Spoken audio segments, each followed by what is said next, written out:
इतका बिंडोक पंतप्रधान आपण आजपर्यंत पाहिलेलं नाही. खरं तर कोविडच्या काळामध्ये काय म्हणजे अगदी सुरुवातीपासून वैज्ञानिक दृष्टिकोन वाढवावा हे संविधान सांगतं.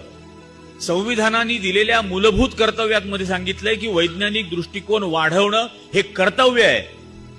हा 2014ला पंतप्रधान झाला. बँगलोरमध्ये नॅशनल सायन्स कॉन्फरन्स होती आणि तिथे यांनी भाषण केलं, गणपती प्लास्टिक सर्जरी असते म्हणे.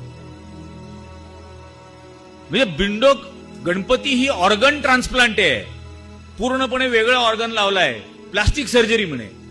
पण वरूनच जेव्हा वेडेपणा सुरू होतो तेव्हा खाली तर चढाओढ लागते ना. मग खाली सुरू झाले, गाईच्या गोमूत्रात सोनं असतं, शेणातून युरेनियम जात नाही, सोलर पॅनलचा वापर वाढल्यामुळे सूर्य थंड व्हायला लागलाय. म्हणजे झोडून काढलं पाहिजे यांना.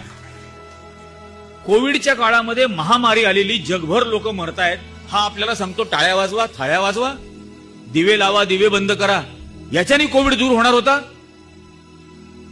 हे सगळं थोतांड करून ठेवलेलं आहे.